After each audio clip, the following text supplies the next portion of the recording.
Hi, I'm Mitch, and welcome to the Restoration Road, where my guest today is Paul Craig Paino.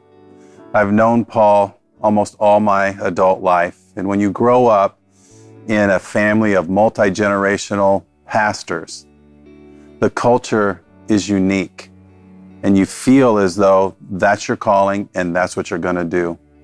But you will love this inside glimpse of Paul's life with his mother, Mary, and his father, Paul, and the influence of his grandfather, and how Paul Craig Paino yielded to the Spirit of God to experience his restoration that he would take to others. Paul, thank you so much for being here today. It's my honor. It's a pleasure's all mine. I've coveted your hair since I was young and thinning. But our families have been intertwined in many ways. And you've experienced God in mighty ways. And I just want to delve into your story. You grew up with Paul and Mary as parents, but I've learned that you were a track star at Northside. Back then it was the 100 yards. And what else did you run? The 220. The 220. And the half-mile relay. And the half-mile relay. And I ran the quarter one time. I want to hear about that. So you're a sprinter. Yes. I never could understand why you would want to see the same territory twice. That's right. You know, if you saw it once, that's all the further you needed to go. That's right. But yes, I was called upon by the coach to run the 440. And it was at South Bend, Notre Dame. And it was a banked dirt track, 220. And I had never run a 440 in my life. And coach said, Paino, we want you to run the 440 tonight. So we line up, take off, run the first 220, the first lap, and I'm saying, there's nothing to this. This is wonderful. And then I hit that first curve the second time, and somebody cut my legs off about my knees. And I went from being about 15 yards ahead of everybody. By the time I hit the last curve, they were passing me on the inside. And I heard the coach yelling. He said, Paino, pick your knees up, pick your knees up. And I'm saying, goodness gracious, my knees are up my shoulders, you know. But then when I saw the film, I was just dragging my knees on the ground. I came in dead last. So that was my first and last 440 experience. But you won the state championship as a team in 1963 and 1965 at Northside? Yes. 1963, this is just a little Fort Wayne history. But 1963 was Raleigh Chambers, who the stadium is named after him now, the Chambers Stadium. 63 was his last year, and we won state for his last year. And then 2 years later, under totally different circumstances, won the state again. That's incredible. Great honor. Did you win individual events? The only, not individual, but we won the half-mile relay. You did win the half-mile relay. Wow. Yes. Did you get medals? Oh, yes. Do you still have them? Oh, absolutely. Oh, come on. Now, that's what I love to hear. I do. That is awesome. In fact, if you get cold, I'll let you use my letter jacket. Oh, you have it? I sure do. Oh, that's terrific. I got mine. My dad and your dad were close. Your dad influenced my dad immensely. I want you to talk about your dad. I'll tee it up with a story.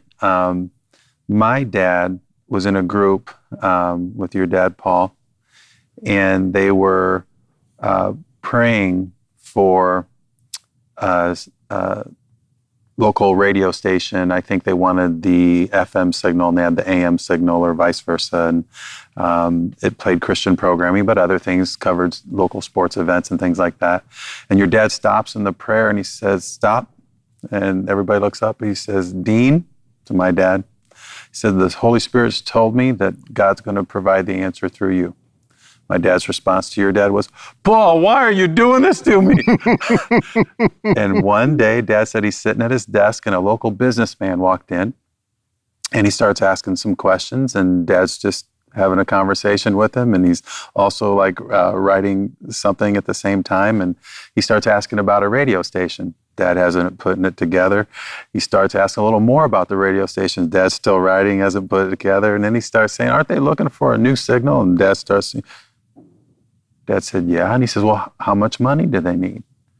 And back then it was like a lot of money. It was like $80,000 or something. And out of nowhere, the guy says, well, I might be interested in doing that. Wow.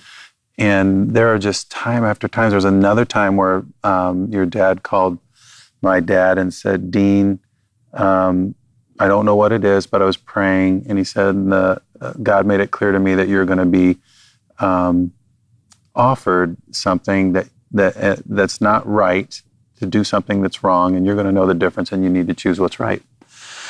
And my dad said he was a state senator at the time, and he was approached later, like weeks later, by a group that wanted to pay him legally to sponsor certain legislation. And he just didn't feel like that was right. And so he said no. And later, other people who accepted that got in big trouble. And some, I think, went to prison. So, well, I'll flip that on you and talk about your dad influencing my father. There was a time when at the church we were facing a real financial challenge. And your father came up to Dad and said, I think we can solve that. And Dad said, well, Dean, how? He said, we'll do an auction here on the parking lot. And your dad and your family put together an auction with a big tent on the property on Clinton Street. And the money was raised that the church needed really for its building project. What did you sell at that auction? Oh, everybody brought stuff in. Unbelievable. He had challenged everybody to bring things in, and of course, your family brought some strategic things in that that were very beautifully used. So it's a two-way street. I had experienced, tremendous success in business, and then I had a 2-year run where everything just went straight south. And after 24 months of that and an economic recession, we're struggling to pay our bills. I got vendors who haven't been paid for a long time and struggling to make payroll. And we got raided by the IRS. They thought we were money launderers because of the large cash deposits from gate receipts from the Labor Day weekend event that was the third largest crowd drawing event in Indiana, and we were not money launderers. So that night I got on my knees beside my bed, and I thought that might be the straw that would break the proverbial camel's back. And I said to God, I know better than to make a deal with you. I'm not trying to get a bargain or a free pass out. I said, but I've withheld my business, and I will surrender that to you. And I don't know really what I'm saying, but I want to make my business a ministry. Me being in control didn't work so well. So I met with your dad shortly after that. And I remember taking him to lunch and him giving me advice. And he said, your business will be your ministry. I felt like I was supposed to communicate as well. And he said, you will teach out of your experience in ministry. And they gave me examples of people in your church who had done that. And then that eventually led to me pursuing vocational ministry after experiencing the restoration of our business with God. So your dad was influential with me. He gave me a Bible I read from cover to cover. Really? Yeah. It was really, really cool. What's it like growing up in a ministry family? And are you always thinking you're going to be a pastor? Are you saved when you're 5 years old? How does all that work? Well, let's go back to being saved. Back in those days, we would have what they call revival meetings, and evangelists would come in for maybe a week or a 2-week, sometimes 3 week. I remember one time we had an evangelist come, and we had service every night except on Saturday night for 9 weeks. Oh my. And I was responsible for starting a lot of revivals, because every time there was a revival, I'd be under conviction. I'd go down to the altar, and it brought a bunch of other people down too. So I'm not sure which one of those that it really took, but I know it did take at one of them. Yes, growing up in in a pastor's home. Two things, Mitch. One is my dad lived at home what he preached behind the pulpit, and I saw that. My dad was a man of prayer, and he was a man of the Word. And it was not unusual for me to go by his office at home and to hear him in his conversation with Father God on, just a daily, regular basis. Oh, man. During that time, my father never intimated anything about what I was to do with my life. I think you and I talked about this at one point, that when I graduated from high school, I went to Valparaiso University for the purpose of going to law school. And my father never indicated that trying to direct my life. It was, son, you seek God's will. I could fast forward to I had graduated for my bachelor's degree at Oral Roberts University, and I was working for Oral Roberts Ministry. And I had come home for a summer break. We had just returned from doing a television special in Japan for the World's Fair, and I asked for having a couple of days off, and they said sure. So I flew home, and that was in the summer of 1970, and the Jesus movement had just broken forth, and of all places, Fort Wayne was a place where it was a phenomenal soul-winning experience. In one summer, baptized over 700 guys and gals who received Christ as their Savior. Oh, my goodness. Through the Adams Apple Ministry, which we can maybe talk about later. Sure. But I came home and spent a few days there, and I was prepared to go back to Tulsa. And I had done that before, and every other time before, it was always good to be home, but I was anxious to go back. And this time there was just something different that was, inside. And I went back to Tulsa, and it was time for my contract to be renewed. And I had a meeting with Oral, and he slides the contract across the desk and says, here is a contract for another year. But before we talk about the contract, I want to share with you what I had happen 2 nights ago. And you're talking about dreams, and he shared with me that he felt that God had spoken to him to say to me, you need to do what God is calling you to do. Don't do what you feel pressured to do. He said, I don't know what it is. He said, I don't know if it's to work here. I don't know if it's to be an evangelist.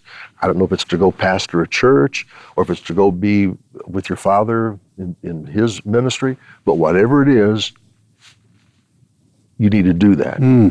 And have you ever had one of those experiences where, not literally, but you sort of felt like you were outside yourself, watching or listening to what you were saying? Mm-hmm. And that's what happened. I thought, I'm hearing this. What is coming out of my mouth? I said, President Roberts, I feel like I'm supposed to go to Fort Wayne and work with my father. Wow. And he said, well, young man, then you need to do that. And we had prayer together. And I walked out of the office and I said, what have I done? My dad has never even offered, to have me come. Oh my goodness. And so I went back to my office and I called my dad. And I have some Italian blood in me, so emotion could fly. But it's one of only a couple of times where I ever heard or saw my father cry. And I said, Dad, I've done something really stupid. I said, I've just told President Roberts that I'm supposed to come to Fort Wayne and work with you. And that's when he started crying. He said, son, I did not want you to know this. But he had called a group of people together. And for 2 weeks, they had been fasting and prayer and just putting before the Lord, Lord, if it's your will, then you speak to Paul. And That was a confirmation. Wow. I packed up, I rented a trailer, unloaded everything out of my apartment, packed it up that night, drove all night back to Fort Wayne. And it was 5 years before I ever left the city limits of Fort Wayne. I was home. I was home. What was your role in the church? I mean, I know you preached, but what? No, I didn't. I mean, not right away. So what led to that? It was administrative work. I lived at home with my parents after being gone for 5 years, because finances were limited, so I was living with them. And we had a bookstore, and so I worked in the bookstore, and I had some just church responsibilities, one of them being going to the hospital and praying for people in our congregation that were in the hospital. And it was during a time, Mitch, when at the hospitals they had started some security things. Mm-hmm. So you had to go to a desk and get a pass, and then on every floor they had a person at a desk at the elevator that you had to show them your card. Mm-hmm. And one of the things as a minister that really ticked me off was that there were ministers who had their clerical collar. When they got to the parking lot, for example, the parking attendant would just wave at them and they'd go through. And when I would pull up, I'd have to pull out my minister's card, show them the card to get in. And at the bookstore, I was talking to a fellow pastor here in town who wore a clerical collar. And I was telling him my frustration about this. Well, the next time he comes into the bookstore, he says, "Paul, here." And he gives me a clerical collar. Now, I'm living at home with my parents. So I come home, we have dinner at the house, and I said, well, I'm going to go make my hospital calls. I go back in my bedroom and I put this clerical collar on. Oh, my. And I came out, my dad says, "What are you doing?" And I told him my frustration. He said, "You're on your own. You're on your own." And I pull up and, at the parking lot. They waved at me, never got my card out, walked in, walked up, got on the elevator. But I went to see my first parishioner, and I think that there was a miracle that happened because he was in the hospital, but when he saw me come in with that clerical collar, he broke out into laughter.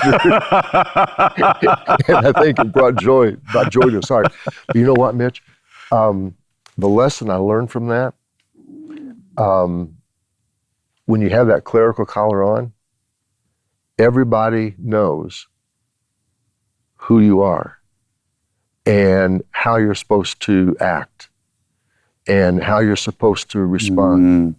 And it becomes, an awareness, which is an awareness that we ought to have in our lives, even without the clerical collar. Yeah. Because we are representatives of God through Christ. Yes. And wherever we go, we ought to think. That's why I never have had a clergy sticker on the bumper of my car either. You don't want people to have that expectation when you're driving. Don't blame God's servant on that. That's right. Well, how did you start teaching and preaching, and did that tie in at all to the founding of the Adam's Apple? No, the Adam's Apple, actually the Adam's Apple had started that summer of 1970. So the Adam's Apple, John Lloyd, if you ever have an opportunity to have John on your program, it would really bless and encourage to hear his testimony. God used him in a mighty, mighty way. And it was interesting because all of these guys and gals received Christ, and out of that group, there were those that wanted to get into the Word. And so that is what really started our 2-year Bible college. And then as they were in the Bible college, there were some that felt God was calling them into full-time ministry. So that's what started our 1-year vicarship program, which was called the Paul and Timothy program, where they would take a year and just a practical ministry to learn the ins and outs of what it means to be a pastor. And then out of that, I believe God gave to my father a desire to see the impact in the tri-state community. And so the goal was to establish 25 chapels within a 50-mile radius of Fort Wayne. That was the big goal, little knowing that it happened so quickly. These guys and gals would, and many of them came back to communities where they had grown up. And so, in Auburn, Waterloo, and just go to Kendallville and name the towns that are in the area. And they would start, go downtown and rent or lease a little building or office area on Main Street and started these chapels. And members of our congregation who were coming to the home church from those communities, they were willing to go and be a part of seeding that happening. And so that happened, and then that formed a fellowship of churches. And there were other independent churches that found out about our fellowship. And so the fellowship, Calvary Ministries International, grew beyond anything that we had ever imagined. And the thing that was, I felt called to my father's ministry. And for the first 10 years of my being here in Fort Wayne, I seldom ever preached. And people would come to me and they would say, well, here you're teaching in the school and you're raising up pastors, and they're going, don't you? And I said, no. I feel called. This is my dad's strength, his season. And I was comfortable doing just that. Mm-hmm. And my father had a heart attack. He was speaking out west, and it took him out of the pulpit for an extended season. And so I was, just sort of pushed into that responsibility. And it was during that time, my calling was to my father. And if Dad would have come at any point and said, I feel God's calling me to go to wherever, I would say, let's go. Yeah. Because whithersoever thou goest, I will go. Mm-hmm. But during that season, God expanded my heart and my calling to where I felt that I was to spend my ministry in Fort Wayne, to where from that point on, if Dad would have come to me and said, I feel I'm to go here, I would have to really pray to get released from what I felt was my ministry here in Fort Wayne. Wow. You had a lot of things happen to you in the Christian music realm. I think you were recording for a live album. Was it with Honey Tree and who else? Phil Kagi. Oh, Phil Kagi. Yes. Yeah. And I want you to talk about the accident. Well, it was an amazing thing because out of that group of young people that received Christ through the Adam's apple, Petra, all four of them received Christ in that ministry and started the band. And Honey Tree received Christ. And I had been involved in ministry of music without being qualified through my exposure at Oral Roberts University. These are names that, maybe some of the old folks remember, but Ralph Carmichael was a great path builder in music. And I was privileged to be involved with him for almost 3 years. So when I came home, and I'm listening to this gifting of music, I went to Honey Tree and said, let's do an album. And we went to Nashville, produced her first album, and then Andre Crouch came to do a concert for us, and I told him about Honey Tree's ministry, and he heard her ministry. And he was really the instrument that opened the door for Word Records for Honey Tree to get a contract, and she was with Word for many, many years, and again set some great patterns. So then we did the same thing with Petra.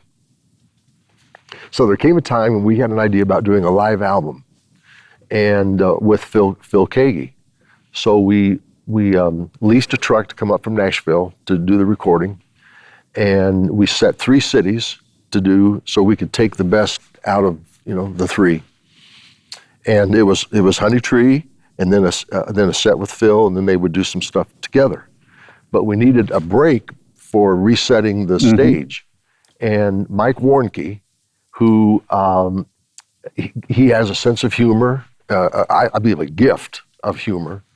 And his ministry, he would use humor to bring people in, and then when he shared the gospel, it really touched their hearts. But he was just getting started. So we asked Mike to come in and to do that bridge for us. And in one of the recordings, we neglected to turn the tape off, and we taped Mike. It was by accident. We didn't even know it was on the tape. So when we send the tape to the company, the president of the company just happens to listen to this in between what we wanted him to hear. He listens to this and contacts us and says, can we do an album of humor, which was really not heard of. Wow. And they took those tapes, and it became the largest selling album for Word Records for several years. Amazing. Yeah. Isn't that neat? You also started a television station in Fort Wayne? We were part of a full power television station in the mid 80s, WINM, which is still broadcasting. That is amazing. All that right here in little old Fort Wayne. Someone told me that knowledge is what you know, wisdom is how you use what you know wisely. Mitch has written a book. It's entitled Street Smarts from Proverbs, and it's an application of Proverbs in a very practical way that will touch your life. He shares 12 words that are words of wisdom that will change your life. Get Mitch's book.